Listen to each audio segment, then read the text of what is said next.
ಇನ್ನು ಕೆನಡಾದಲ್ಲಿ ಕನ್ನಡಿಗ ಚಂದನ್ ಕಗ್ಗೊಲೆಯಾಗಿರುವುದು ಇಡೀ ಕುಟುಂಬಕ್ಕೆ ಬರಸಿಡಿಲು ಬಡಿದಂತಾಗಿದೆ. ಹೆತ್ತವರ ಆಕ್ರಂದನ ಮುಗಿಲು ಮುಟ್ಟಿದೆ. ಕೆನಡಾದಿಂದ ಮೃತದೇಹ ಹಸ್ತಾಂತರ ದೊಡ್ಡ ಸವಾಲಾಗಿದೆ. ಪುತ್ರನ ಮುಖ ನೋಡೋಕೆ ಹೆತ್ತವರು ಹಾತೊರಿತಾ ಇದ್ದಾರೆ.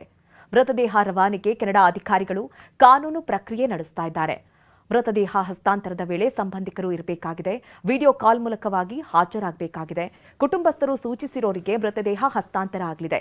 ಇನ್ನು 2 ದಿನಗಳ ಬಳಿಕ ಮೃತದೇಹ ಹಸ್ತಾಂತರ ಆಗುವ ಸಾಧ್ಯತೆಗಳು ಕಂಡುಬರ್ತಾ ಇದೆ. ಇನ್ನು ಬೆಂಗಳೂರಿನ ನೆಲಮಂಗಲದಲ್ಲಿರುವ ಮೃತ ಚಂದನ್ ಮನೆಗೆ ಗೃಹ ಸಚಿವ ಪರಮೇಶ್ವರ್ ಭೇಟಿ ಕೊಟ್ಟರು. ಕುಟುಂಬಸ್ಥರಿಗೆ ಧೈರ್ಯ ತುಂಬಿದ್ದಾರೆ.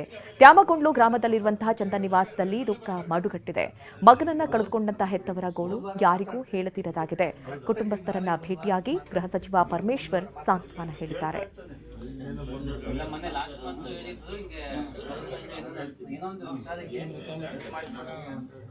ಬಹಳ ಅಲ್ಲಿ ದೇವಸ್ಥಾನಕ್ಕೆಲ್ಲ ಸಾಯಿಬಾಬಾ ಟೆಂಪಲ್ ನಲ್ಲೆಲ್ಲ ಸರ್ವಿಸ್ ಮಾಡೋದು ಬಹಳ.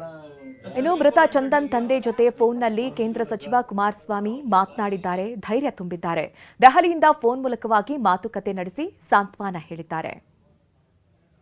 7 ವರ್ಷ ಇದ್ರು ಸಾಲಿ ವಾಪಸ್ ಬಂದೆ ಬೇಡ ಅಲ್ಲಿ ಅಂತ ನೀವೇನು ಹೇಳಿದ್ರಿಂದ ಟಿವಿ ನೋಡ್ತಿದ್ದೆ ನಾನು. ಹೌದು ಸರ್, ಹೇಳ್ತಾ ಬಂದ್ಬಿಡಪ್ಪ, ನಮ್ಮ ಜಾಗಕ್ಕೆ ಬಂದ್ಬಿಡು ಅಂತ ಹೇಳ್ತಾ ಇದ್ದೆ ಸರ್. ಬಹಳ ಅನ್ಯಾಯ ಆಯ್ತು.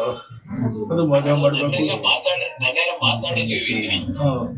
ಅವರೆಲ್ಲ ಟಚ್ಚಲ್ಲಿದ್ದಾರೆ ಕೌನ್ಸಿಲೆಂಟ್ ಅವರು.